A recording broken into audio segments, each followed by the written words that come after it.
Sa isang lugar na puro studio apartment, isang lalaki ang dumaan sa ilang tambay at maya-maya ay nakarating na sa kanyang bahay. Mukhang sa pagkakataong ito, ramen na naman ang kanyang hapunan. Ito si Bong Joon-hyuk, Hyuk sa maikli. Isang 25 taong gulang na lalaki na may kapansin-pansing katangian na pagsabayin ang 3 part-time na trabaho. May simpleng dahilan kung bakit hindi siya makapag-ipon ng pera para makaalis dito. Kahit 3 pa ang trabaho niya, baon pa rin siya sa utang. Kahit na kailangan niyang mabuhay ng ganito, kailangan niyang bayaran ang kanyang utang. Wala siyang anumang espesyal na kasanayan dahil ang tanging meron siya ay ang katawan niyang ito, na sa kabutihang palad ay malusog. Habang tinatanggap na niya ang buhay bilang isang kaawa-awang talunan, bigla siyang nagising na naging dahilan ng pagkasamid niya sa kanyang ramen. Hindi siya makapaniwala. Siya, isang awakener. Kakaibang bagay ang mga awakening. Tinatawag ito ng ilan na isang biyaya, isang pagkakataong yumaman at baguhin ang buhay. Isang swerte na mas bihira pa sa paghahanap ng 4-leaf clover. Ang problema nga lang, kailangan mong mabuhay para ma-enjoy ito. Sapagkat ang pagpasok sa dungeon ay sobrang delikado. Kayang-kayang punitin ng ilang mga halimaw ang mga tao, matinding init at lamig, nakamamatay na lason, mga bitag, at iba pa. Isa siyang taong umiiwas sa komprontasyon anuman ang mangyari. Ginagawa niya ang lahat para hindi mapunta sa mga mapanganib na sitwasyon, inaamin niya. Isa siyang talunan at duwag. Nabuhay siya ng ganyan buong buhay niya, kaya hindi siya nahihiya. Pero ngayon, isa na siyang awakened. Gayunpaman, nagdududa siya sa sarili. Baka naghahalusinate lang siya dahil sa sobrang pagod, kaya binuksan niya ang kanyang status window at nalaman na isa na nga siyang awakened na may summon trait. Lahat ng awakened ay binibigyan ng kakayahang tinatawag na trait, at ang mga trait na ito ay may iba't ibang anyo at sukat, tulad ng swordsmanship, spearmanship, archery, at iba pa. Mga espiritu, familiars, golem, at demonic beast ay mga halimbawa ng ilang advanced summons. Ito ay isang kakayahan na nagpapahintulot sa summoner na gamitin ang mga partikular na kategorya ng mga summoned being. Na-curious si Hyuk kung anong uri siya ng summoner, kaya sinubukan niyang gamitin ang kanyang skill, pero walang nangyari. Nakalimutan niyang hindi ito gumagana sa labas ng tower. Ang tanga. Ang mga kakayahan ng isang player, kasama ang mga skill, ay epektibo lamang sa loob ng tower, at hindi maaaring i-activate sa labas. Bukod sa kakayahang tingnan ng stats, walang pinagkaiba ang isang player sa isang ordinaryong tao sa labas ng tower. Karaniwang kaalaman na yan. Para siyang tanga dahil hindi niya agad naaalala. Habang iniisip niyang imposibleng gumana ang isang kakayahan sa labas, biglang gumana ang random summon at isang tao ang nagsimulang magkahugis sa harap niya. Gulat na gulat si Hyuk na gumana ito, pero mas lalo siyang nagulat dahil nakapag-summon siya ng isang tao na kinumpirmang isa nga siyang tao. Nagtataka si Hyuk kung paano niya ito na-summon sa labas ng tower, at kung paano siya nakapag-summon ng isang tao. Hindi ba dapat golem o espiritu ang isummon niya? Ang lalaking nasummon niya ay biglang suminghot at nagtanong kung kumakain ba siya ng ramen bago magtanong kung pwede siyang humingi. Pumayag si Hyuk, iniisip na isang palamunin ang nasummon niya. Sinimulan ng lalaki na higupin ang ramen na parang wala ng bukas, iniisip na sobrang anghang nito, kahit na isa lang itong mild na udon. Gayunpaman, medyo nalilito si Hyuk. Paano niya na-activate ang isang skill sa labas ng tower? Kailanman ay hindi pa siya nakarinig ng human summon. Binuksan niya ang status window. Kaya niyang mag-summon ng mga tao at demonyong tao, at mayroon din silang mga tier. Mula rare hanggang legendary, special super rare. Mukhang may mga tier dito, parang kumukuha ng gacha character. Nalaman din ni Hyuk na ang summoned ay sumusunod sa 3 prinsipyo. Dapat protektahan ng summon ang buhay ng kanilang summoner higit sa lahat. Dapat sundin ng summon ang lahat ng utos ng summoner. At kung magkasalungat ang una at pangalawang prinsipyo, mas mangingibabaw ang una. Iniisip ni Hyuk na maganda pakinggan ang absolute obedience, pero sino nga ba ang lalaking ito? Nang maisip iyon, kinuha niya ang isang papel tungkol sa kanya. Siya ang baliw na assassin ng Cruel Assassin Guild, si John Kosach. Isa siyang super rare at maaaring manatiling nakasumon sa loob ng 6 na oras na may 3 oras na cooldown. Si John Kosach ang pinakamalaking asset at sakit ng ulo ng Cruel Assassins Guild. Lahat ng impormasyong ito ay biglang pumasok sa isip ni Hyuk, ngunit nagsimula rin siyang mawala sa sarili at makita ang isang pangitain tungkol kay Kosach. Nakikita kung paano niya madaling pinatumba ang isang grupo ng mga lalaki bago ilagay ang kanilang mga pugot na ulo sa mga mangkok. Ang kanyang katapusan ay nagmula sa isang pagkakamali. Ang kanyang target ay isang taong mas malakas sa kanya, ang pinakamalakas na swordmaster ng imperyo. Habang natatapos niya ang pangitain, lumapit si Kosach sa likod niya at nagtanong kung ano ang iniisip niya. Dahil dito, agad na tumalon si Hyuk sa kabilang direksyon at humingi ng paumanhin si Kosach. Nagtatanong lang siya kung mayroon siyang anumang utos para sa kanya. Nakalimutan ni Hyuk na huwag matakot dahil dapat sundin ng summon na ito ang kanyang mga utos. Huminga siya ng malalim at sinabihan siyang hugasan ang kaldero ng ramen at pagkatapos ay linisin ang mesa, na agad namang ginawa ni Kosach. Humanga pa rin si Hyuk, lalo na't hindi rin siya nagrereklamo. Iniisip niya na ang isang taong tulad niya ay tiyak na magrereklamo. Mukhang gagawin talaga ng lalaking ito ang kahit anong sabihin niya. Para makasiguro, tinanong niya kung hindi ba ito gagawa ng isang bagay na kakatwa. Pero sinabi lang ni Kosach na susundin niya ang anumang iutos nito. Inutusan siya ni Hyuk na tumahol para sa kanya tulad ng isang aso, at nanahimik si Kosach na nagpaisip kay Hyuk na sumobra na siya. Pero bigla, nagsimulang lumukso-lukso at tumahol si Kosach na parang tuta kaya nag-thumbs up na lang si Hyuk, hindi alam kung ano ang mararamdaman matapos makita ang isang maalamat na asasin na gawin ito. Bigla na lang, may nagsimulang kumalabog sa kanyang pinto, hinihiling na buksan niya ito kaagad. Tuluyang nakalimutan ni Hyuk na ngayon pala ang araw na dapat niyang bayaran ang interes. Habang itinatago niya si Kosach, inisip niya ang nangyari. Kailangan niyang umutang ng 1,000,000,000 dahil ayaw siyang pautangin ng mga bangko. Wala siyang ibang pagpipilian, kundi ang pumunta sa isang loan shark. Para iyon sa operasyon ng kanyang ama. Matapos siyang madulas sa yelo at mabali ang balakang, at para mabayaran ang matrikula sa kolehiyo ng kanyang nakababatang kapatid, wala talaga siyang pagpipilian. Akala niya mababayaran niya ito agad, pero hindi pa niya nababawasan ang prinsipal. Nakapagbayad na siya ng 5 milyon sa interes pa lang. Alam niyang ayong katangahan ang ginawa niya, pero ano pa ba ang magagawa niya? Wala nang ibang paraan. Gagawin pa rin niya ang desisyong iyon kahit na yon. Tinawag siya ni Kosach at sinabing ibigay lang ang utos at dadalhin niya ang lahat ng kanilang ulo. Itinulak siya ni Hyuk papunta sa banyo, sinabihang magtago roon, huwag gumalaw ni Katiting, at isara ang bibig. Nagtanong si Kosach kung pwede man lang siyang huminga at pumayag si Hyuk. Binuksan niya ang pinto at napansin ng loan shark na mukhang maayos naman siya. Hindi pa dumarating ang bayad sa interes, kaya nag-alala siyang baka may sakit ito. Humingi ng paumanhin si Hyuk. Nakalimutan niya pero kapapadala niya lang ng pera. Sinabi sa kanya ng loan shark na huwag masyadong pilitin ang sarili. Kung magiging mahirap ang mga bagay-bagay, pwede naman siyang magbenta ng isang organ, isang bato, at mawawala lahat ng problema niya. Napansin ng isa sa mga kasamahan na mayroon siyang nakababatang kapatid, at sumang-ayon ang loan shark na magandang ideya yon. Kung mas bata sila, mas mahal sila maibebenta. Tinitigan sila ni Hyuk ng masama habang sinasabi nila ito, at tinanong ng loan shark kung naghahanap ba siya ng bugbog. Agad na hindi sumang-ayon si Hyuk. Hindi niya magagawa yon. Pagkatapos nito, umalis na sila at lumabas si Kosach. Sinasabi ni Hyuk sa kanya na magaling siyang nanahimik lang. Pagod na siya sa puntong ito. Nag-double shift siya ngayon, nagising, at nagpatawag ng tao. Siguro dapat na rin siyang umakyat sa tower para makabayad sa utang. Maganda sana ang pera, pero imposibleng may magawa ang isang duwag na tulad niya. Nagtanong si Kosach kung ano ang dapat niyang gawin ngayon, at tinanong ni Hyuk kung ano ang gusto niyang gawin. Kung gusto niyang bumalik, pwede naman niya siyang i-desomon. Nakiusap si Kosach na manood ng EE dahil matagal na raw. Hindi alam ni Hyuk kung paano niya nalaman ang tungkol sa ramen at EE, pero pinayagan niya siya. Nang gabing iyon, habang natutulog siya at nagbabantay si Kosach, naisip niyang hindi naman masamang may kasama. Halos nakakapanatag, parang mas masarap ang tulog niya. Hanggang ngayon, halos magpakamatay na siya sa trabaho, kaya maganda ito. Dahil doon, nakatulog siya at nagising ng 8:08 ng umaga. Wala na si Kosach, marahil dahil sa 6 na oras na limitasyon. Sa ngayon, dapat niyang kalimutan ang tungkol sa awakening at lahat at maghanda na sa trabaho. Habang ginagawa niya yon, nakikinig siya sa balita. Kaninang umaga, sa Zongnonggu, sa isang opisina ng isang iligal na kumpanya ng pautang na tinatawag na Smile Cash, 3 biktima ang natagpuang pugot lahat ang ulo. Ang tunay na nakakagulat sa krimeng ito ay ang mga ulo ng biktima ay natagpuang pinalamutyan ng mga laso. Ibig sabihin may intensyon ang gumawa nito. May isang tao lang na alam si Hyuk na tumutugma sa description na yon. Si Kosach. Hindi na siya gaanong nakakapanatag ngayon. Para na rin siyang nagpatawag ng isang psychopath na mamamatay tao at pinatulog pa sa bahay niya. Naghanap pa si Hyuk para makumpirma at nakita ang mga litrato ng crime scene. Malinaw na gawa ito ni Kosach. Iniisip niyang tapos na talaga ang buhay niya at patuloy na nag-imbestiga, umaasang may ibang resulta, pero malinaw na gawa ito ni Kosach. Biglang may dumating na customer sa tindahan at nagsimula siyang mag-hallucinate. Nakikita ang ulo ng pating utang na ibinibigay ng pugot nitong katawan. Bumibilis ang kanyang paningin habang nakikita ang ulo ng dalawa pa, at napaatras siya, ang isip ay lubos na nagpapanik. Ang babaeng gusto lang umorder ay nagtanong kung okay lang siya, at bumalik siya sa katinuan, humihingi ng matinding paumanhin sa kanyang ginawa. Pagkatapos ng trabaho, iniisip niyang hindi na niya kayang magpatuloy ng ganito, kaya mag-a-absent siya sa lahat ng trabaho bukas. Mabigat pa rin ang kanyang konsensya. Namatay ba ang mga taong iyon dahil sa kanya? Pagka-uwi sa bahay, bumabagsak ng husto ang temperatura, at binuksan niya ang file ni Kosach. Isa talaga siyang baliw na assassin. Hindi siya maglalakas loob na saktan siya dahil summoner siya, pero medyo nakakatakot pa rin siya. Nilakasan niya ang kanyang loob at muling ipinatawag si Kosach.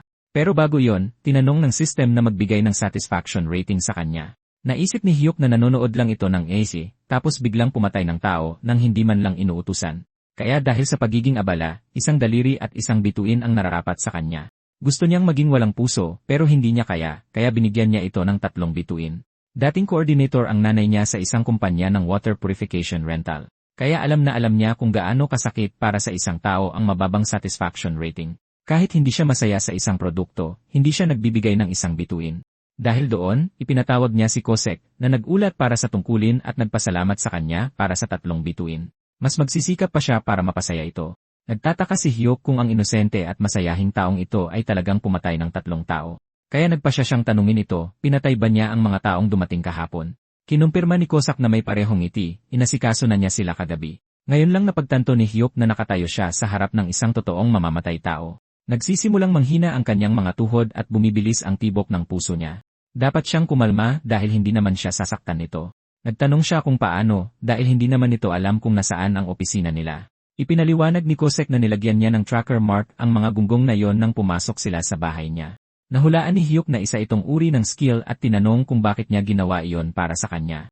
Sinabi ni Kozak na itinuring niya silang banta, kaya mas mabuting ubusin sila agad. Tinutulan ito ni Hyuk dahil hindi naman niya ito inutusan. Kaya ipinaliwanag ni Kozak na ipinatupad ang 3 sugnay ng 3 prinsipyo. Sa madaling salita, susundin niya ang anumang sabihin niya, ngunit sa sandaling mapanganib ang kanyang summoner, kailangan niyang kumilos. Nagtanong si Hyuk kung halimbawa, inutusan niya itong patayin siya, hindi niya magagawa, tama. Kinumpirma ni Hosak at sinabi ni Hyuk na wala namang agarang panganib. Hindi ba't sarili niyang desisyon iyon? Sumang-ayon si Kosak na ang 3 sugnay ay maaaring bigyan ng maraming interpretasyon, kaya't nakasalalay ito ng buo sa summoner. Mula sa kanyang pananaw, ang mga lalaking iyon ay banta na kalaunan ay maglalagay sa panganib sa buhay niya, at hindi nakatulong ang usapan tungkol sa pagbebenta ng kanyang bato. Naisip ni Hyuk na sobrang psychotic iyon at agad na humingi ng tawad sa kanyang mga salita. Sabi ni Hosek ayos lang. Madalas naman daw siyang masabihan ng ganyan. Medyo naiintindihan ni Hyuk pero maaaring maging mapanganib ito sa hinaharap. Sabihin nating naglalakad siya sa isang mataong kalye kasama ito, at kung aksidente siyang makabangga ng isang pump, malamang magpapakita ito ng pagiging maton, pero hindi naman talaga nila yon sinasadya. Isa lang itong walang lamang banta. Pero depende sa interpretasyon ni Kosak sa bantang iyon, maaaring maulit iyon. Nang makita siyang ganito, lumuhod si Kosak, sinasabing kasalanan niya, pero sinabihan siya ni Hyuk na tumayo. Ipinaliwanag niya na hindi nakakatulong sa kanya ang pagpatay ng tao. Sa katunayan, ilalagay pa siya nito sa mas malaking panganib. Sabi ni Kosak walang makakaalam, at sinabi ni Hyuk na hindi na niya iyon ulitin. Diba? Hindi may papangako ni Kosak. Pinapangako ni Hyuk na kung walang kutsilyo sa kanyang lalamunan, sa literal na salita, hindi siya gagawa ng anuman dahil hindi siya pwedeng kumilos base sa hinala lang. Umiiwas si Kosek sa utos at sinabing gagamitin niya ang kanyang pinakamahusay na paghuhusga. Sumuko si Hyuk at sinabing maaari na silang umalis sa ngayon. Pero bago yon, tinanong ni Kosek kung naisip na ba niyang umakyat sa tower. Medyo nanginig si Hyuk. Alam niyang ang pag-akyat sa tower ay isang pagkakataon na minsan lang dumating, pero sa totoo lang, takot na takot siya dito. Mapanganib ang lugar na yon at maaari siyang mamatay. Nagtanong si Hyuk kung may iba pang mga summoner, mga taong nagsumon sa kanya tulad ng ginawa niya. Kinumpirma ni Kosek, lahat sila ay malalakas at matatapang na tao. Medyo nahihiya si Hyuk sa sarili niya. Ginagamit ng ibang tao ang kanilang awakened abilities para iligtas ang mundo. Samantala, siya ay walang kahit katiting na tapang, lalo na para isugal ang kanyang buhay. Muling inamin ni Hyuk sa kanyang sarili. Siya ay isang kahabag-habag na duwag, ngunit iniisip ni Kozak na siya ang pinakadakilang summoner sa lahat. Ano ang pinakamahalagang katangian ng isang summoner? Kaligtasan, syempre. Ang katapangan ay lason. Ang isang matapang na summoner ay mapanganib. Hindi niya alam kung kailan siya maaaring mamatay, at kung mangyari yon, hindi na sila makakalabas pa. Hindi siya dapat mag-alala. Ako na ang bahala sa lahat ng maruming gawain habang siya ay nagtatago at nabubuhay ng mahaba. Hindi nakatulog ng maayos si Hyuk pagkatapos noon. Masyado siyang abala sa pag-aalala kung dapat ba siyang umakyat sa tower. Pero sino siya para gawin yon? Dapat magpasalamat siya na nawala ang utang niya kasama ng mga naniningil. Kahit na nakakalungkot ang pagkamatay nila, malamang nakatulong ito sa maraming taong hawak nila sa leg. Sa ngayon, magtatrabaho na lang siya sa isang ligtas at normal na trabaho. At kung magsisikap siya ng husto, magiging maayos din siya. Bigla, nakatanggap siya ng tawag mula sa kanyang ama, na nagsabing kailangan niyang lumipat sa mas malaking ospital para ipagpatuloy ang kanyang rehab. At higit pa rito, natanggal sa trabaho ang nanay niya. Pero hindi naman daw siya dapat masyadong mag-alala. Tumawag lang daw siya dahil matagal na siyang walang balita mula sa kanya. Sabi ni Hyuk ay bibisita siya sa lalong madaling panahon, at pagkatapos ay maaari silang magsalo-salo sa pagkain. Pagkatapos ng kaunting usapan, tinapos niya ang tawag at agad na isinuot ang buong safety manager set. Gusto niyang pumunta sa isa na floor.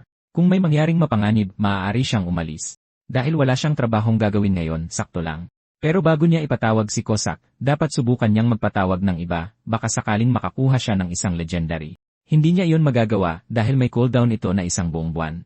Sa huli, napilitan siyang ipatawag si Cossack na masayang maglingkod. Umaasa si Hyuk na hindi nito alam na sinubukan niyang magpatawag ng iba, at sinabing nagpasya siyang pumasok sa tower, na para kay Cossack ay matapang, pero hindi raw siya dapat maging matapang. Sinabi ni Hyuk na susubukan lang niya at aalis din, at itinapon ni Cossack ang kanyang kagamitan, dahil siya ang magiging gabay niya sa loob. Sisiguraduhin niyang ligtas at komportable siya sa buong oras. Hindi niya man lang kakailanganing gumalaw.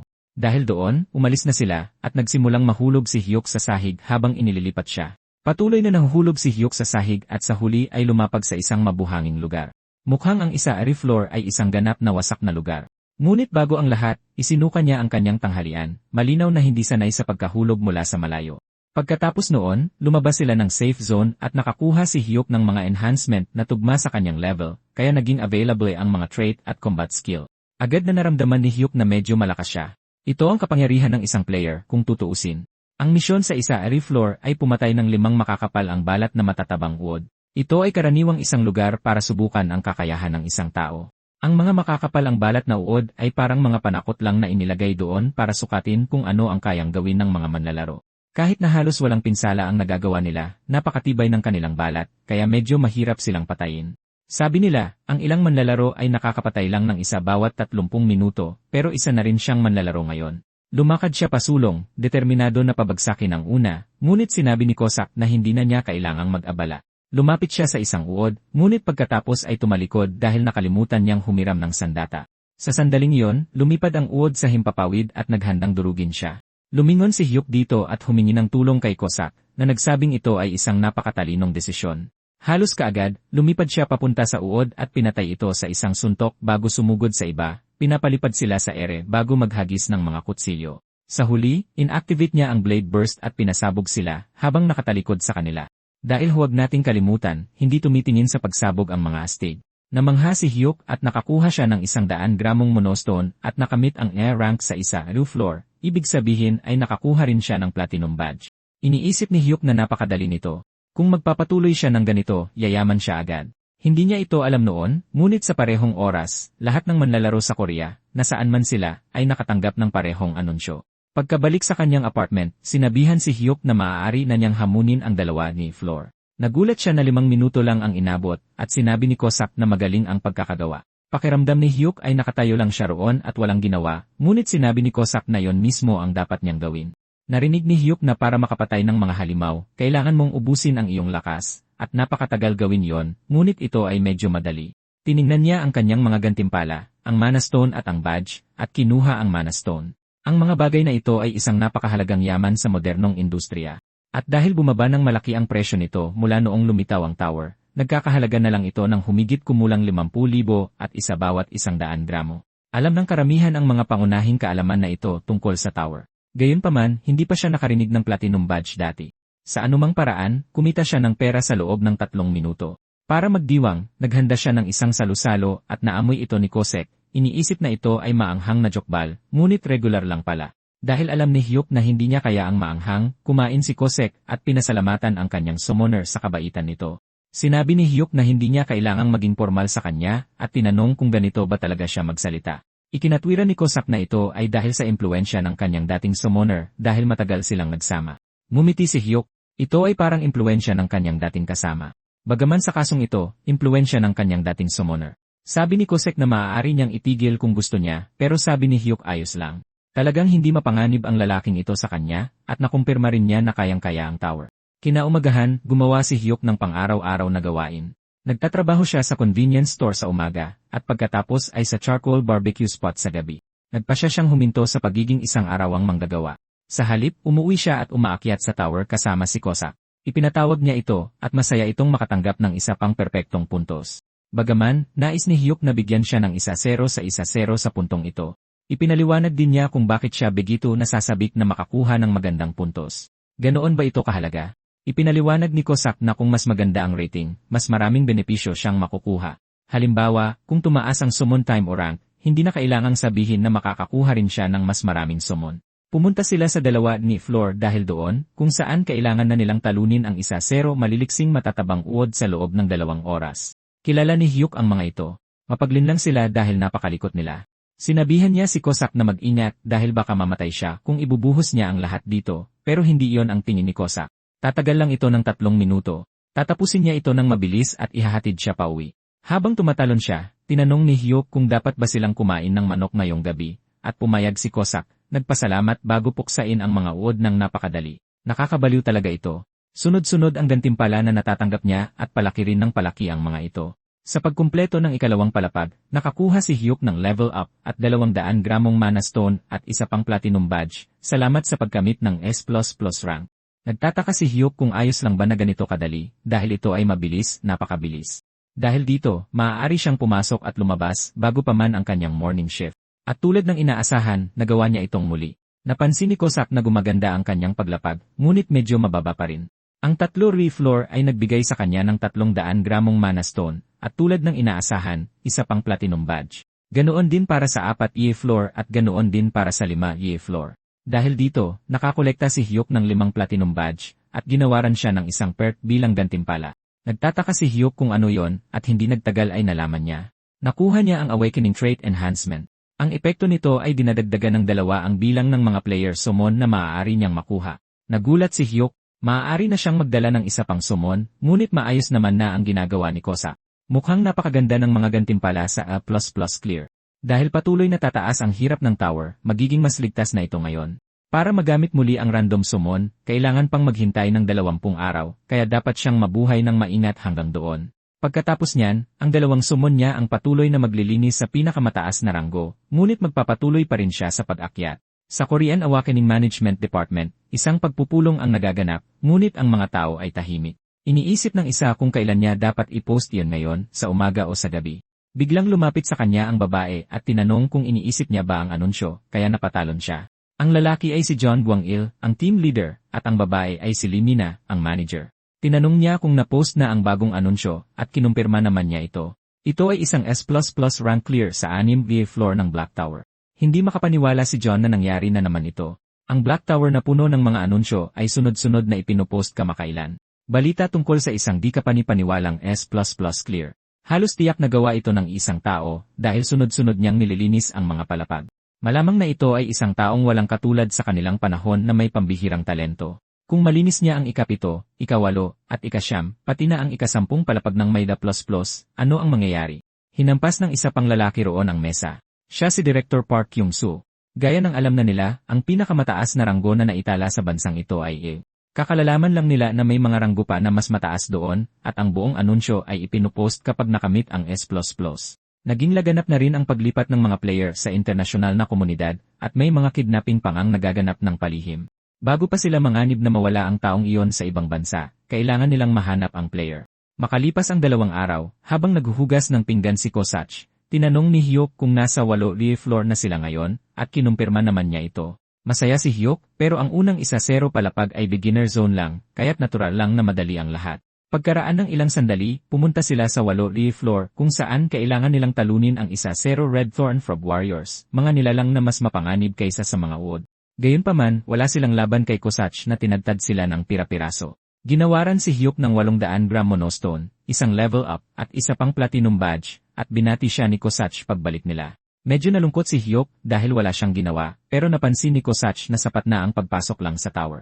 Pero, hindi dapat siya maging kampante dahil mapanganib ang mga susunod na level pagkatapos ng 1-0 floor. Naisip ni Hyuk na dapat niyang bigyan ng pabuya si Cossack sa pag-clear sa loob ng 3 minuto. Kaya binigyan niya ito ng pera para lumabas at magsaya dahil may oras pa bago ang kanyang materialization. Tumanggi si Cossack dahil hindi niya ito maaaring iwan. Manonood na lang daw siya ng AE o kung ano. Nagulat si Hyuk na lampas ito sa absolute obedience at tinanong kung gusto niyang umorder ng manok na agad namang ginawa ni Cossack. Nakatanggap din si Hyuk ng isang tower exclusive healing potion na dapat niyang ibigay kay Cossack. Pero ano ang dapat niyang gawin sa mga monostone? Mayroon na siyang 3.6 kilo o 7.7 pounds sa kanyang inventaryo. Katumbas iyon ng $1 isa 800,000, 0.01 kung ibebenta niya ang mga ito. Kaya dapat niyang isipin na i-cash in na ang mga ito sa lalong madaling panahon. Sa ika-negatibo 1-0 araw, nang malapit na niyang salakayin ang 1-0 live floor, nagulat si Hyuk sa kanyang sarili. Akala niya'y susubok lang siya ng kaunti sa tower, pero masipag silang nag-clear buong araw. Kahapon, kahit ang pagsalakay sa Sham-Gie floor ay napakadali lang.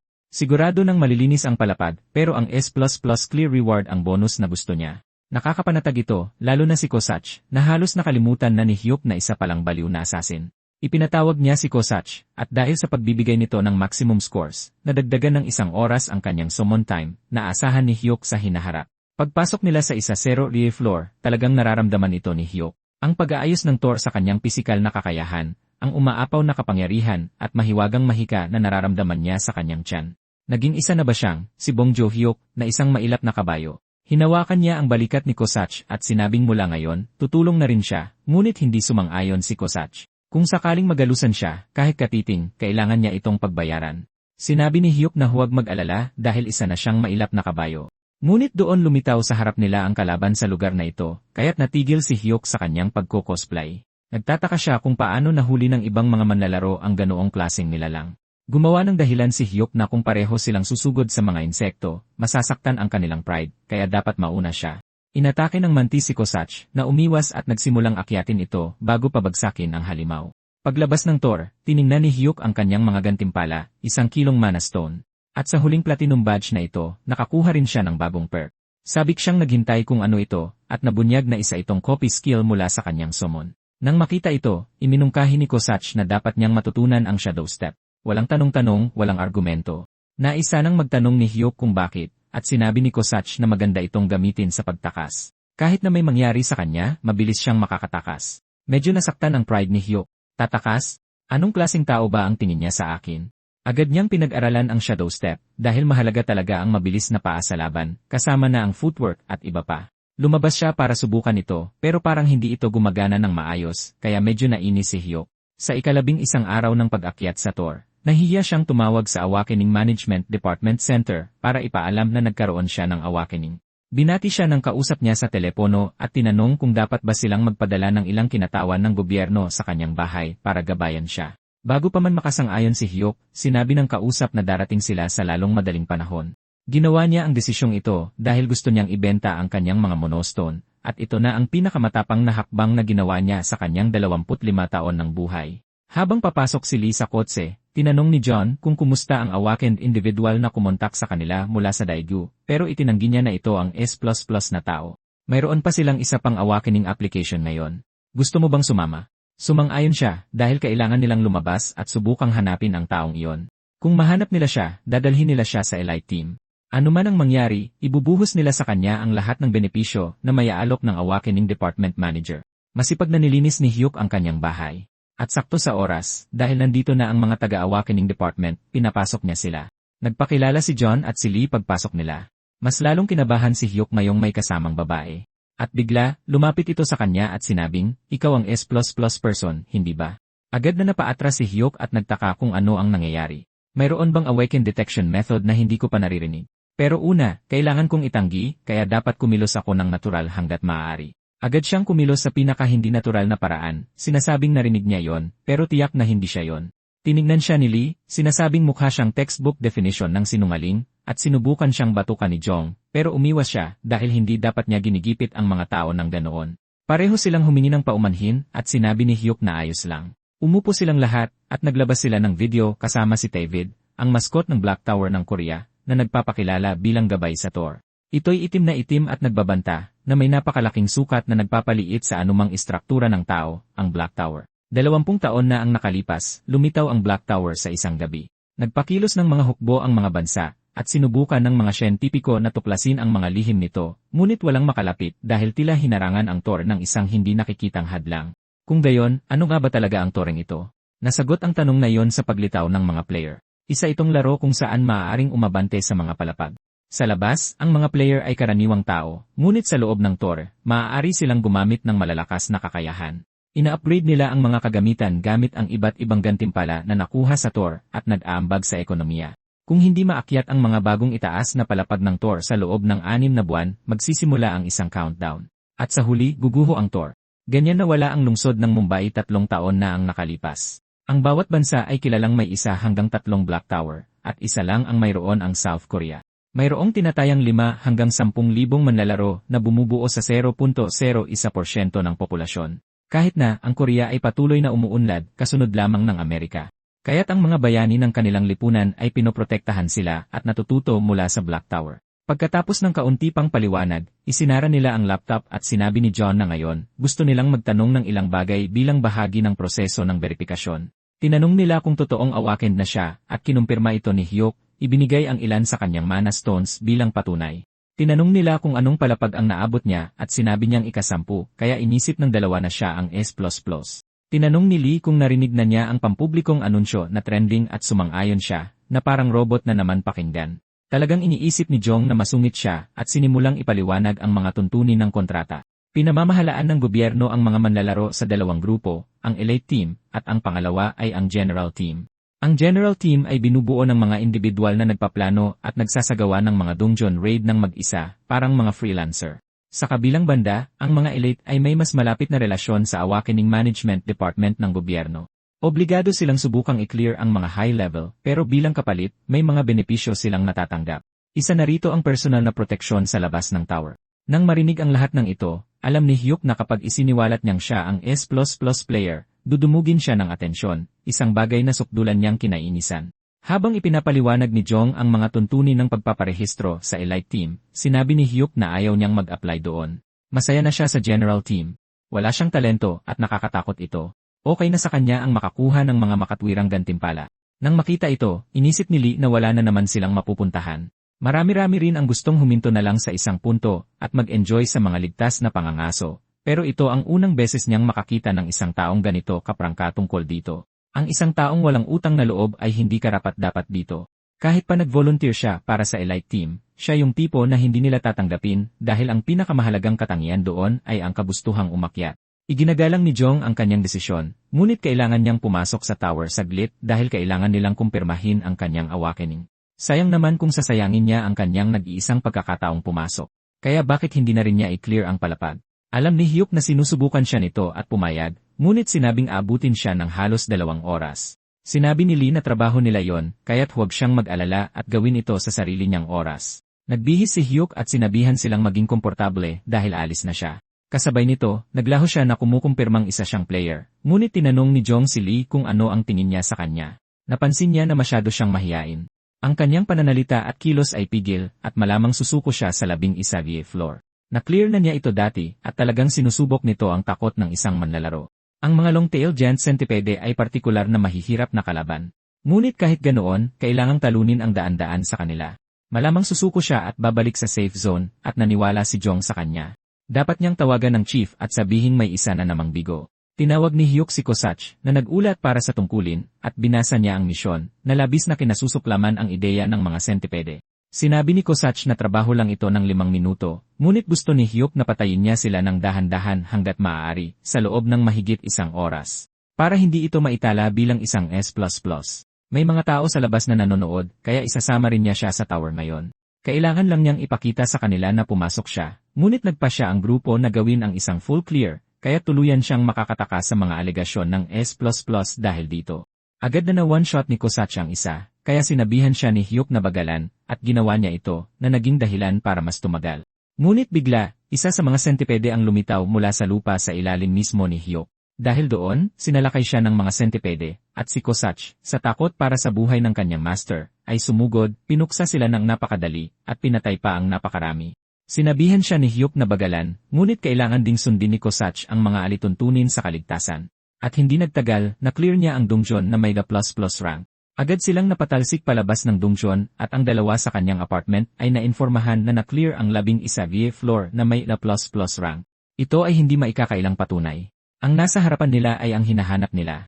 Ayaw talaga ni Hyuk na gawin ito, ngunit kailangan silang patahimikin. Bago pa niya masabi kay Kosach na igapos sila, sumugod ito at pinugutan sila ng ulo at agad silang pinayuko. Iniisip ni Hyuk na mangyayari ito.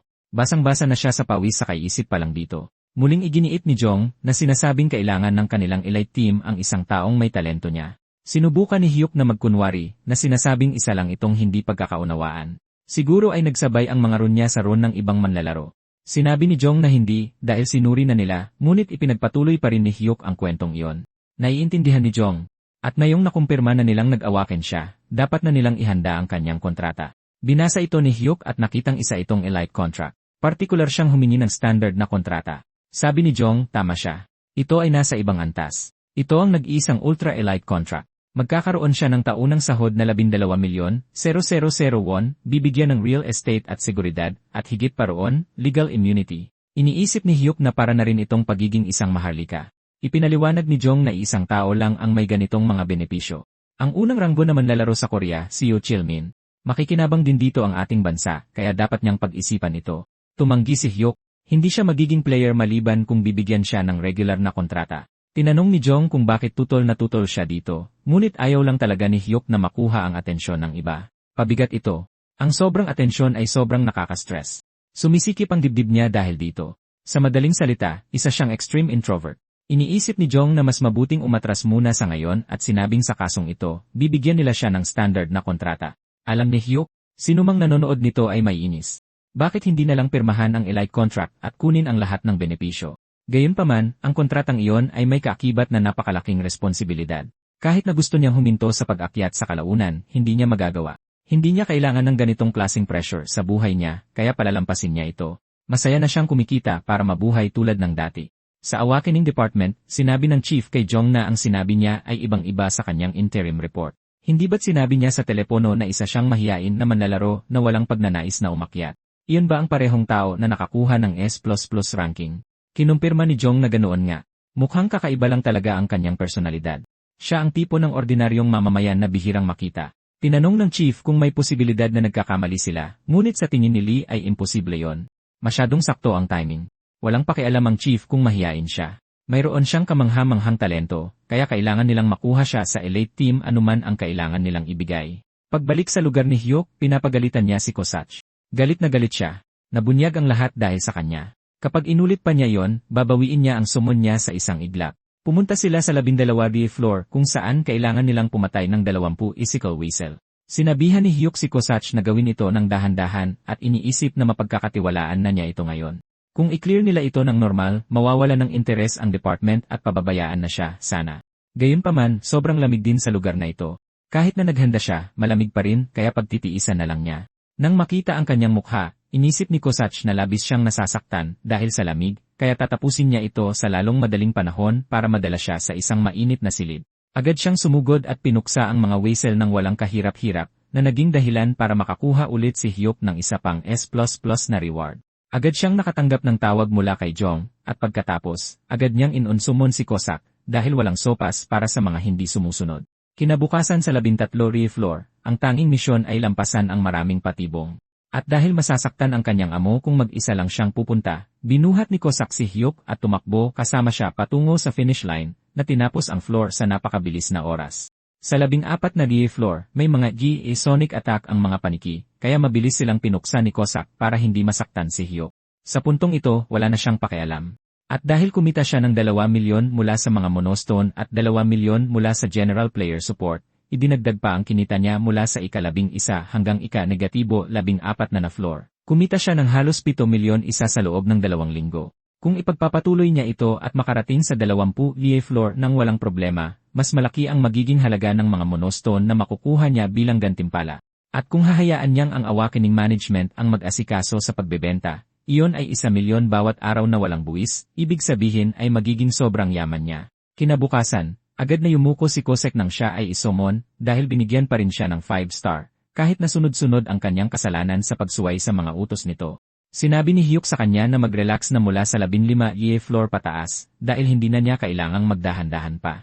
Alam na naman ng lahat ang lahat. At kung makuha niya ang S++ sa 15th floor, magkakaroon siya ng 15 platinum badge, ibig sabihin ay makakakuha siya ng isa pang special perk. Nagsisimula na siyang maging medyo sakim, pero habang mas maraming perk siyang naiipon, mas magiging ligtas siya sa huli. Dahil doon, tumuloy na sila sa 15th floor kung saan kailangan nilang puksain ang 20 goblin worker. Ito ang unang pagkakataon ni Hyuk na makakita ng mga humanoid na halimaw. Hindi sila gaanong kalakas, ngunit mayroon silang kaunting talino. Magiging medyo nakakainis ang pagsisimula at paglilinis ng mga floor, kahit na may sapat na impormasyon. Napansin ni Kosach na kung kahit isa lang ang makatakas, tatawagin ang iba dito. Tuso ang mga nilalang na ito, kaya dapat siyang magtago ng maigi dahil sabay-sabay niyang pupuksain ang lahat ng ito. Ginamit ni Cossack ang kanyang stealth skill at agad silang pinuksa nang hindi man lang namalayan ng mga halimaw na patay na sila. Dahil doon, nalinis ang floor at agad binuksan ni Hyuk ang kanyang inventory. Kaya mayroon na siyang kabuang 15 platinum badge. At dahil marami na siyang naipon, nakakuha siya ng isa pang perk. Noong nakakolekta siya ng 5 badge, nakakuha siya ng perk na nag-upgrade sa kanyang trait. Noong nakakuha siya ng 1-0, nakatanggap siya ng perk na nagpahintulot sa kanya na kopyahin ang skill ng kanyang summon. Kaya ano naman kaya ngayon? Ang gantimpala ngayon ay isang energy barrier kit na may epektong protektahan ang gumagamit gamit ang isang damage-absorbing barrier na may limitasyon sa isang tiyak na halaga ng pinsala at may cooldown na 5 oras. Ginamit ito ni Hyuk at napansin na ito ay isang buong set ng body armor. At dahil hindi ito nakalagay na tower exclusive, magagamit din niya ito sa labas. Iniisip niya kung magkano niya ito maibebenta, marahil 3 o 4 milyon, 000. Baka dapat ibenta na lang niya ito at umalis na sa tower. Gayunpaman, maaaring may mas magagandang gantimpala kung aakyat pa siya ng mas mataas. Kaya tinanong niya si Cossack kung kaya nilang tapusin ang floor 16 na may the plus at sa tingin nito ay posible. Pero kailangan nilang mag-ingat at wala ring kasiguraduhan. Nagulat si Hyuk nang malaman iyon at nag-isip kung ano ang dapat niyang gawin. Pabalik sa player department, tinanong ng chief sina Zhang at Lee kung gaano nakatagal mula noong huling na-update ang S++ clear record. Inanunsyo nila na 15 araw na ang nakalipas, at tila natigil sila sa floor 15. Sabi ng chief, napakalupit talaga ng tadhana. Bakit ipinagkaloob ang ganoong talento sa isang napakaduwag na tao? Sabi ni Zhang, malaki ang itataas ng hirap mula sa floor 16 na pataas, pero hindi pa siya sumusuko sa pagtapos nito, kaya dapat maghintay pa sila ng kaunti. Habang sinasabi niya iyon, nabalitaan niyang darating si Hyuk sa Awakening Management Department dahil gusto nitong gamitin ang player shop. Ngayon, sa wakas ay naintindihan na ng chief, inuulit-ulit niya ang mga floor para makalikom ng pondo para makabili ng mga item. Ganoon din ang tingin ni Jong. Wala siyang daladala noong una nila siyang binisita. Tinawag ng chief ang sarili na isang hangal. Muntik na niyang pintasan si Hyuk nang hindi man lang namamalayan. Pagdating niya, susuportahan nila siya sa anumang item na gusto niya sa isang napakagandang presyo. 15 araw na ang nakalipas, may ipinagawa si Hyuk kay Cossack na lubos nitong kinasusuklaman, ang saksakin siya gamit ang punyal. Tinanong ni Cossack kung bakit niya ito ginagawa sa kanya. Kung hindi niya siya gusto, maaari niya na lang siyang patayin. Gusto lang makita ni Hyuk kung gumagana ng maayos ang energy barrier, at nagtaka kung bakit ito nag-ingay ng husto dahil lang sa isang maliit na saksak. Paulit-ulit na tumanggi si Cossack. Ngunit sa pagtanggi nito, sinaksak ni Hyuk ang sarili gamit ang kanyang kamay. Sa kasamaang palad, nakalimutan niyang i-on ang barrier, kaya ginamot niya ang kanyang sarili. At gustong putulin ni Cossack ang masamang braso na naglakas loob na gawin ang ganoong bagay. Pinangako niya si Hyuk na hindi na niya iyon ulitin, at kinumpirma naman nito iyon, kaya hinayaan na niya itong bumalik sa pangangaso. Habang tinitignan siya, inisip ni Hyuk na matatapos ang pangangaso nito sa loob ng 10 minuto gaano man ito katagal. Dapat siguro ay magsanay muna ako ng aking mga skill pansamantala. Diba? Ginamit niya ang shadow step at agad na sumugod pasulong. Hindi niya inaasahan na ganito ang pakiramdam, pero ngayon naintindihan na niya kung bakit ito inirekomenda ni Cossack. Nakakagalaw siya, malaya na parang ibon. Bigla, nakasalubong niya ang isang goblin, na marahil ay nagtatago mula kay Cossack. Nang makita si Hyuk, sumugod ito at pinrotektahan siya ng barrier mula sa unang atake, na nagbigay daan kay Hyuk na sipain palayo ang halimaw. Nang makita ito, hinati ni Cossack ang goblin sa dalawa at sinabing maganda itong pasa. Pero napagtanto niya ang nangyari at nagmadaling pumunta sa tabi ni Hyuk. Tinanong niya kung ayos lang siya. Bakit siya nakipaglaban sa isang goblin nang bigla na lang? Paulit-ulit niyang sinabi sa kanya, kahit na may kapangyarihan siya, hindi siya dapat maging hangal at ilagay ang sarili sa panganib. Tinakpan ni Hyuk ang kanyang mga tainga at sinabing mas mag-ingat na siya. Matapos talunin ang 15 floor sa loob ng 2 linggo, nasanay si Hyuk sa kanyang mga skill at ang mga monostone na naipon niya ay umabot sa kabuang 11 milyon won. Tinawagan niya si Jong at tinanong kung pwede na siyang pumunta sa player shop ngayon at pumayag naman ito. Sa katunayan, magpapadala siya agad ng susundo sa kanya. Sinabi ni Hyuk na kaya niyang pumunta mag-isa, pero nagpumilit si Jong, kaya nagpasya siyang maghintay. Pagdating sa department sakay ng isang limousine, sinalubong siya ni Jeong sa pasukan. Yumuko rin si Hyuk at inisip na kahit normal lang ang kontrata niya, binibigyan siya ng A treatment. Pumunta sila sa shop kung saan matagumpay na inirehistro ni Hyuk ang kanyang impormasyon at ipinaliwanag ni Zhang na mula ngayon, pwede na siyang pumunta anumang oras nang hindi tumatawag. Gusto mo bang ilibot kita? Tinanggihan ni Hyuk ang alok. Gusto niya lang tumingin-tingin ng mag-isa. Pagkatapos nyon, pumasok siya sa player shop na mukhang napakagarbo pero walang ni isang customer. Marahil ay sobrang mahal ng mga bilihin. Kaya una sa lahat, dapat niyang ibenta ang mga monostone. Ginawa niya iyon at sinabi ng clerk na ang 11 milyon won ay papasok sa kanyang account sa loob ng 3 araw. At tinanong ni Hyuk kung pwede na niya itong gamitin dito ngayon, at pwede naman. Agad siyang nag-rain sa pakikisalamuha pagkatapos ng usapang ito, at nag-isip na bumili ng kahit ano ng mabilis bago umuwi. Tinanong ng chief si Jong kung nakapasok si Hyuk nang walang problema, at kinumpirma naman nito habang nagbabrowse si Hyuk sa mga sandaling iyon. At sinabihan nila ang ibang player na sarado ang shop ngayon. Sinabihan din niya ang staff na bigyan siya ng 70% discount dahil mahiyain siya at baka mailang siya kung ibibigay ito ng libre. Kalaunan, lumapit si Hyuk dala ang kanyang binili, isang adamant mace na nagkakahalaga ng 2 milyon isa at basilisk leather boots na 3 milyon. Narinig niya na ang mga presyo ay nasa 20 hanggang 30 milyon. At dahil si Zhang mismo ang lumabas para batiin siya, kahit paano niya tingnan, siguradong nakakatanggap siya ng special treatment. Gayunpaman, maganda ang mga item na ito. Ginamit lang niya ang mga bota na ito bilang baluti dahil sa energy barrier, isang piraso ng baluti na pinag-iisa ang lahat ng depensa. Lahat ng ito ay dahil sa kanyang mga perk, at nagpasya siyang huwag maging sakim noong nagsimula siyang umakyat.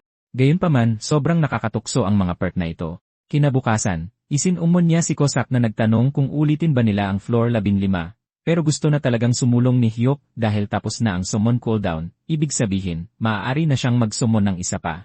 Habang ginagawa niya ito, sinimulan niyang dasalin ang bawat panalangin na alam ng tao, at dahan-dahang nagkakaroon ng anyo ang kanyang summon, ngunit ito ay lumalaki ng lumalaki hanggang sa tumagos ang ulo nito sa kanyang kisame. Ano kaya ang nasumon niya? Nagsimulang mabuo ng husto ang summon, at dahan-dahan nitong inilabas ang ulo mula sa kisame, na nagpataka kay Hyuk kung ito ba ay tao o halimaw. Agad na sumugod si Cossack gamit ang isang jumping kick, tinatanong kung bakit siya, sa lahat ng tao, ay naririto. Kaninong buhay ang sisirain niya rito? Nagtataka si Hyuk kung magkakilala sila, at sinabi ng barbarian na nakakakiliti lang ang mga atake niya. Nagtataka si Cossack kung ganoon pa rin ang sasabihin niya kapag pinugutan na niya ito. Lalagyan pa niya ito ng magandang laso. Pumagit na si Hyuk, pinatigil si Cossack dahil sapat na ang isang sirang kisame. Sinabihan niya itong tumabi muna sandali dahil kailangan niyang kausapin ang kanilang bagong bisita. Sinabi ni Cossack na hindi ito kailangan. Kilala sa kasamaan ang lalaking ito. Kilala siyang isang tanga, at malamang hindi niya alam ang mga prinsipyo ng mga isin summon. Sinabi ng barbarian na pinag-aralan niya ang mga iyon. Ito ay pagsunod sa summoner, o absolute life ba yon? Pangalawa ay pag-unawa sa halaga, tapos alitan. Alam ni Cossack na wala siyang kwenta. Kailangan nilang patayin siya para hindi siya masummon sa loob ng 100 araw. Binuksan ni Hyuk ang kanyang tab. Siya ang hangal na barbarian meat shield ng tribong Great Plains na may rank, ang pinakamababa na nakakadismaya. Dapat ba siyang maghintay ng 1 buwan para humugot ulit? Sinimulan niyang tanungin ang barbarian, tinanong ang pangalan niya, na nakalimutan na nito. Kung alam niya kung bakit siya narito, na hindi niya alam. At kung may alam siya tungkol sa tower, na wala siyang alam. Inisip ni Hyuk na babasahin na lang niya ang description, pero doon siya nahila pabalik sa mga alaala ng barbarian. Nakita niya ito sa kapatagan, naglalaro kasama ang mga paru-paro. Isa siyang nilalang na may busilak na kalooban na nakahanap ng kaligayahan sa pamumuhay lang kasama ng kalikasan. Gayunpaman, bukod sa kanyang kadalisayan, kamangha-mangha rin ang kanyang pisikal na kakayahan. Masyado siyang mahina ang ulo hanggang sa punto na nakalimutan niya ang sarili niyang pangalan. Nalinlang ng isang peking bayani, ang mandirigmang barbarian ay ginawang panangga laban sa demonyong si Hydra. Gamit ang kanyang malakas na katawan at iyon lamang, tiniis niya ang hininga ng Hydra at buong tapang na lumaban, pinupunit ang mga ulo nito isa-isa, hindi alam na natutunaw na ang sarili niyang balat. Lahat para lamang sa iisang layunin na protektahan ang kanyang mga kasama. Sa huli, namatay siya dahil sa naipong hiningang asido, at ikinatuwa pa ito ng lahat ng kanyang mga kasama. Alam na ngayon ni Hyuk kung bakit siya tinawag na meat shield. Alam din niyang hindi niya ito itataboy anuman ang mangyari, kaya tinanggap niya ito at sinabing sabay silang aakyat. Dapat magsimula muna sila sa pangalan niya. Mas gusto ba niya ang barber o meatball? Hindi niya alam. Kaya sinabihan siya ni Hyuk na pumili, kaya pinili niya ang meatball. Sinabihan siya ni Hyuk na huwag mag-alala. Papasayahin niya ito, at nagtitiwala sa kanya si Meatball. Siya ang summoner niya kung tutuusin. Dahil dito, magkakasama na silang lahat, kaya dapat silang magtulungan. Hindi masaya si Cossack sa una, pero natapos mag-isip, at ngayon ay naintindihan na niyang isang maaasahang panangga ang lalaking ito, at tuturuan niya ito kung paano gamitin bilang ganoon. Habang sinusubukang gabayan siya ni Cossack, iniisip ni Hyuk ang kanilang team, isang duwag na manlalaro, isang baliw na assassin, at isang simpleng barbarian. Medyo kakaiba, pero gagawin niya itong gumana anuman ang mangyari. Sa ika-16 na napalapag, kailangan nilang puksain ang 30 Goblin Scout, at pinayuhan ni Cossack si Hyuk na i-activate ang kanyang energy barrier, at maging handa na gamitin ang Shadow Step anumang oras. Ang mga goblin na ito ay tumitira ng mga laso na pana, kaya hindi nila alam kung kailan sila lilitaw. Gaya ng inaasahan, nagtatago sila sa mga puno at isa sa kanila ay mabilis na nagpakawala ng pana kay Hyuk na halos hindi nasalo ni Cossack. Nagbigay ito ng hudyat sa ibang mga goblin na umatake, at hinarangan ni Cossack ang mga paparating na atake habang nagtatago si Hyuk. Sa paghusga sa dami ng mga panira, higit sa 50 goblin ang narito. Kaya sinabihan niya si Meatball na pumunta sa harap at harangan sila. Nang marinig ito, lumipad si Meatball sa ere, at sa kanyang pagbagsak, nagsimulang umatras ang mga goblin na umaatake kay Cossack. Ngunit ang kanyang paglapag ay nagpalipad sa kanilang lahat sa ere, kasama si Cossack. Pinapanood ni Hyuk nang may malaking interes at sinimulan siyang tirahin ng mga ranged goblin, ngunit hindi tumatagos ang mga pana sa kanyang makapal na balat. Dahil doon, sumugod si Meatball, pinuksa silang lahat. Nagulat si Hyuk, paano siya naging rank lang? Pagbalik nila, ginantimpalaan siya ni Hyuk ng maraming manok na labis niyang ikinatuwa. Nakipagtalo sa kanya si Cossack dahil tinatawag niyang kitchen ang chicken, at sinabi ni Meatball na mukha siyang tanga, habang sinasabihan sila ni Hyuk na magkasundo. Bigla siyang tinawag ni Meatball na mabuting tao. Dahil pinakain mo ako ng kitchen, ibibigay ko ang buhay ko. Namula si Hyuk, sinabing wala lang ito kumpara sa ginagawa nila. Dapat siya ang humihingi ng tulong sa kanila. Bigla siyang sinuntok ni Cossack sa mukha, at agad siyang pinagalitan ni Hyuk, tinanong kung bakit niya ito ginugulo habang kumakain lang. Sinabi ni Cossack na naisip lang niyang kailangan niya ng kaunting edukasyon. Kinabukasan, pumunta sila sa ika-17 na palapag na nagbigay kay Hyuk ng isa pang pisikal na lakas. Lalo siyang lumakas, bumibilis na naman ang tibok ng puso niya. Nagigising na naman ba ang mailap na kabayo sa loob niya? Habang sinusubukan niyang palakasin ang loob nito, napansin ni Cossack na ang level 20 ay ang perpektong antas para maging kampante. Kaya siya ang mangunguna kasama si Meatball na kinukumpirmang poprotektahan niya ito anuman ang mangyari. Ang misyon nila ngayon ay puksain ang 30 Goblin Warrior, at hindi napagtanto ni Hyuk noong pinapanood niya ang mga walkthrough video ng ibang manlalaro, ngunit nakakatakot pala sila sa personal. Mayroong hindi bababa sa 70 na goblin dito. Bilang mga halimaw, magaling sila sa diskarte at taktika. Ang gabay na pinanood niya bago pumasok ay nagpayo na kapag lumitaw sila, dapat silang umatras sa safe zone. Pagbalik nila matapos maghintay ng kaunti, natural na magkakahiwa-hiwalay ang kanilang puwersa at magpapatrolya sila ng 3. Kailangan nilang akitin at patayin ng 3 nang hindi nakakakuha ng mas maraming agro at ulitin hanggang magtagumpay na abutin ng mahabang panahon. Sa halip, tinawag ni Hyuk si Meatball at sinabihan itong umalis. Sa utos na yun lamang, nag-ipon ng lakas si Meatball dahil alam niyang gusto ng kanyang amo na mamatay ang mga halimaw na ito. Sa kanyang pagsugod, inilabas ng mga goblin ang kanilang mga kalasad at sibat, ngunit madaling nalagpasan ni Meatball ang lahat ng ito. Iniisip ni Hyuk na napakagaling ng kanyang ginagawa. Ang diskarte at taktika ay epektibo lamang kapag magkatulad ang mga bigat. Ito ay parang 1,000 sundalo na sinusubukang atakihin ang isang tangke. Dahil doon, natapos nila ang palapag sa loob lamang ng ilang minuto at si Cossack, na nakikitang si Meatball lang ang ginagamit, ay medyo nasaktan. Sa ika-18 na palapag, kung saan kailangan nilang puksain ang 30 Goblin Assassin, muling ipinadala ni Hyuk si Meatball, ngunit ginamit ng mga goblin ang kanilang stealth skill at umiwas bago sila mahuli. Nagalit si Meatball at nagsimulang ikumpas ang kanyang mga kamay para mahuli sila, ngunit ikinatawa ito ni Cossack. Sapat na ang paghihirap niyang panoorin ang ignorante at bastos na diskarte na yon.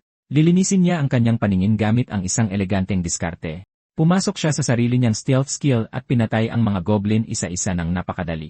Sa kasamaang palad, lahat ng ito ay bahagi ng plano ni Hyuk dahil nababalisa si Cossack dahil hindi niya ito gaanong ginagamit. At dahil dito, napukaw niya ang kanyang diwa ng kompetisyon. Ginagawa niya ito para mapakinabangan ng husto ang mga badge na nakukuha niya. Kailangan niya ang mga magagandang benepisyo na yon at nasa level 18 na rin siya.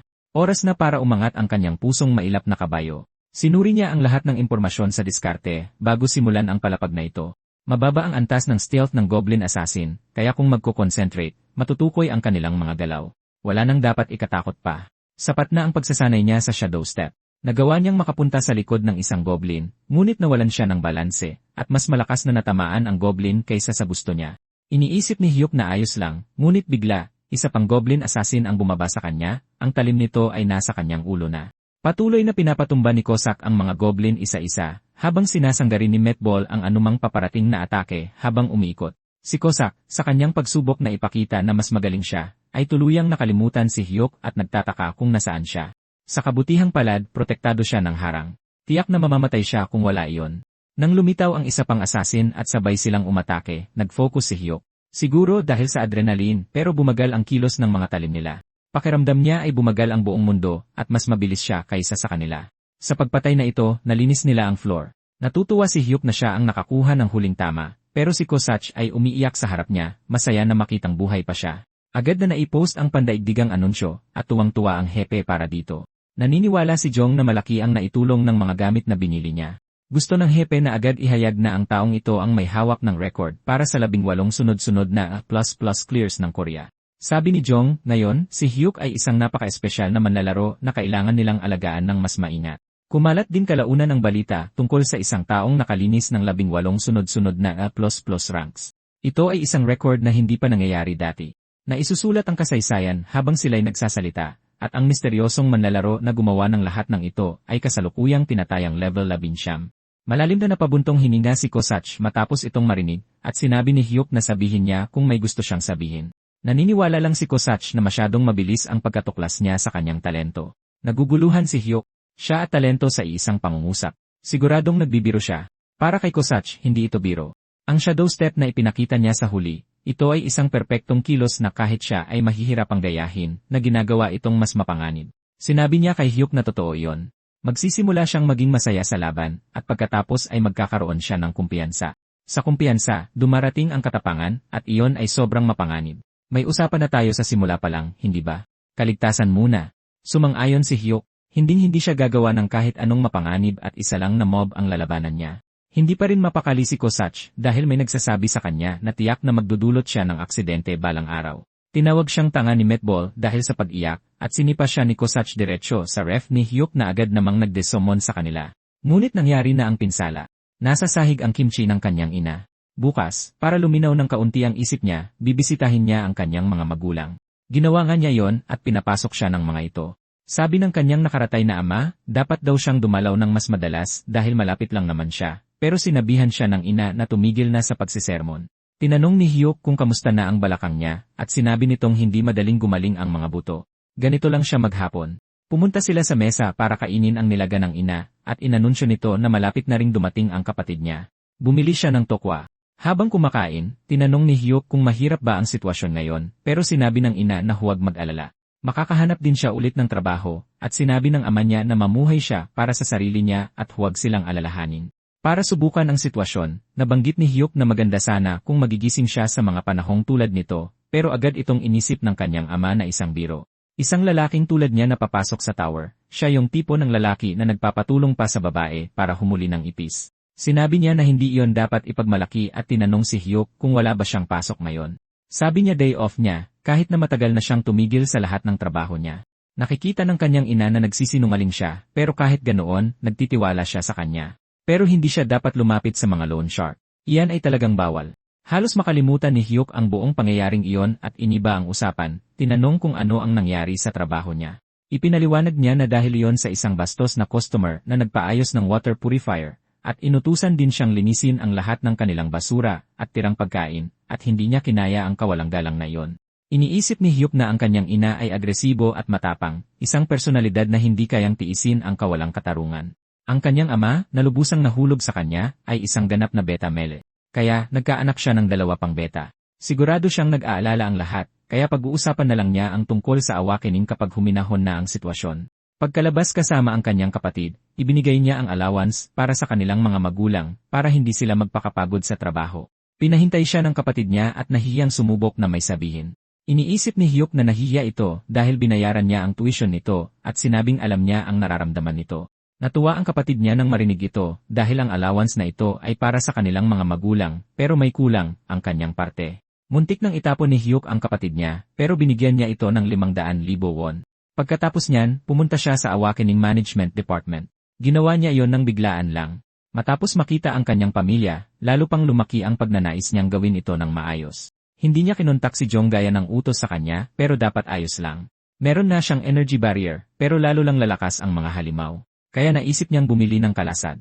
Ang hinahanap niya ay nagkakahalaga ng 100 milyon isa, at dahil babae ang empleyado, hindi siya makapagtanong ng maayos. Bakit ang daming tao sa paligid? Sa halip, nag-alok siya ng isang bilog na kalasag na gawa sa adamantium. Maliit ito at magaan, at mayroon pa itong self-repair function. Iniisip ni Hyuk na bagay ito sa kanya kapag kasama ang mace. Kaya binili niya na ito. Sa totoo lang, mas mahirap pa kausapin ang mga staff kaysa sa harapin ang mga goblin. Nagpasya siyang umuwi, pero may kumausap sa kanya at napansin na marahil ay hindi pa siya katagalang nagising. Ipinakilala niya ang kanyang sarili bilang si Choi Ho-suk. Araw-araw siyang pumupunta rito, kaya gusto niyang makipagkilala dahil hindi pa niya ito nakikita sa paligid.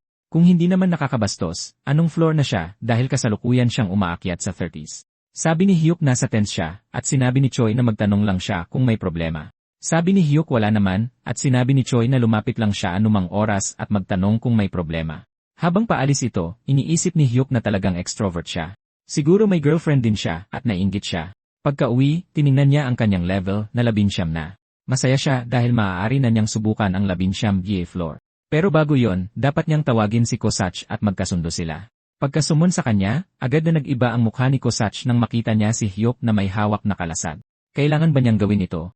Iniisip ni Hyuk na uunahin niya ang kaligtasan, at sinabi ni Kosach na ganoon din ang sinabi ng dating summoner. Alam ni Hyuk na duwag siya, kaya tatakbo na lang siya palayo. Pinapangako siya ni Kosach na hindi siya mauuna at susugod. Kung magkagipitan, dapat niyang isakripisyo ang kanyang mga summon, mas mabuti kung si Metball muna dahil mas malaki siya. Bago pa makapagsalita si Kosach, may naamoy siyang napakasarap at sinabi ni Hyuk na bumili siya ng king dumplings para sa kanila. Naantig si Kosach na pinapakain siya bago si Metball. Pero bago siya kumain, huminto siya at tinanong si Hyuk kung may kinagagalitan ba siyang tao. Sabi ni Hyuk wala pero hindi maintindihan ni Kosach. Bakit may isang tao sa labas na may umaapaw na pagnanais na pumatay? Agad na sinabihan ni Hyuk si Kosach na magtago at inactivate niya ang kanyang barrier bago pa man pasabugin ang pinto ng walang iba kundi si Choi, nagalit dahil nahirapan siyang sundan ang isang talunan. Sinubukan ni Hyuk na magtanong kung anong nangyayari pero sinabi ni Choi na hindi niya siya pinayagang magsalita. Tanggalin niya ang kanyang bracelet at buksan ang kanyang inventaryo bago niya ito pagbabarilin. Natatakot si Hyuk, sobrang takot, hindi para sa buhay niya kundi para sa buhay ni Choi. Iniisip ni Choi na natigilan siya dahil may hawak siyang baril. Nakapili na naman siya ng magandang biktima ngayon. Bago pa niya mapatulog si Hyuk, hinampas ni Kosach ang puluhan ng kanyang talim sa ulo nito na naging sanhi ng agarang pagkawala ng malay ni Choi. Sobrang saya ni Hyuk na hindi niya ito pinatay. Nag-alala siya na pupugutan na naman niya ito ng ulo at ilalagay sa isang mangkok. Sa madaling salita, malamang isa siyang item broker na pumapatay ng mga manlalaro sa labas ng tour para nakawin ang kanilang mga item. Narinig na niya ang tungkol sa kanila at naiintindihan na niya ngayon kung bakit ganoon na lang kainsistente si Zhang sa proteksyon. Kung hindi siya nakakapagsumon ng mga bagay sa labas ng tour, patay na sana siya ngayon. Talaga, isa itong cheat na abilidad. Gusto siyang buhatin ni Kosach palayo at alisin, pero sinabi ni Hyuk na hintayin ang mga pulis. Sa departamento, nalaman ng hepe na namili na naman si Hyuk nang hindi nila alam noong una. Bumili siya ng isang maliit na buckler.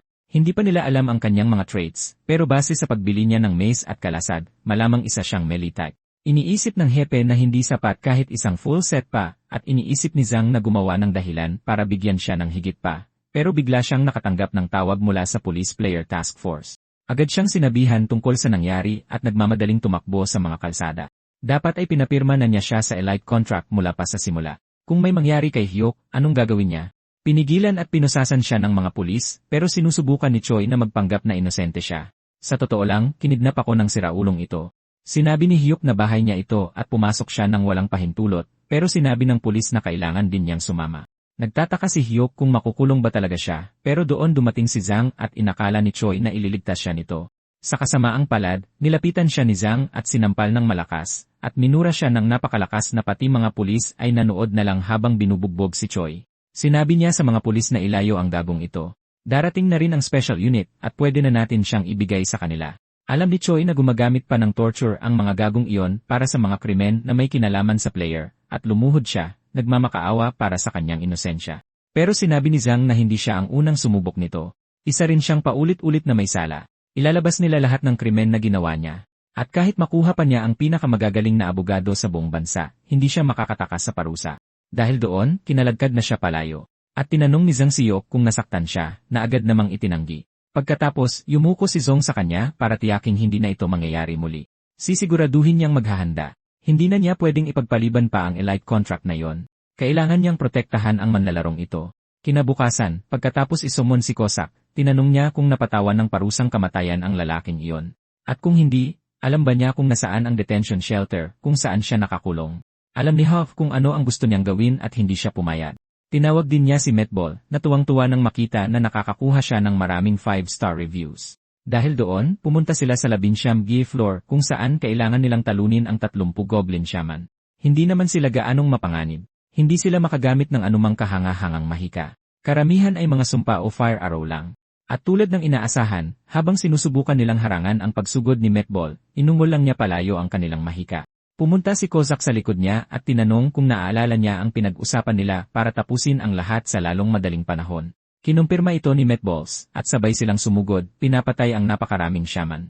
Bago pa man makuha ni Hyuk ang kanyang mga gamit, nalinis na ang floor, at base sa ekspresyon ni Kozak, nahulaan niyang ginawa nila yon dahil ayaw nilang lumaban siya. Kinabukasan, pumunta sila sa 20th floor, na may rating na napakahirap. Kinumpirma rin ito ni Kozak. Lahat ng uri ng goblin ay naririto, mula sa scout na may lason hanggang sa mga max level na mandirigma. Kung siya ang summoner, maghihintay lang siya dito at sumang-ayon si Metball. Ang misyon na yon ay pumatay ng 100 na kahit anong uri ng goblin at kahit isang hobgoblin. Dahil doon, sumugod ang mga summon para patayin ang hukbo ng mga goblin na iba-iba ang uri, pero ayaw ni Hyuk na manatili lang sa pwesto. Ginamit niya ang Shadow Step para sumulong, at pagkatapos ay ginamit ang likod ni Metball para tumalon ng mas mataas pa. Hindi makapaniwala si Kosek. Talagang ginawa niya pa rin kahit sinabihan ko na siyang huwag. Salamat sa panonood. Hanggang sa muli.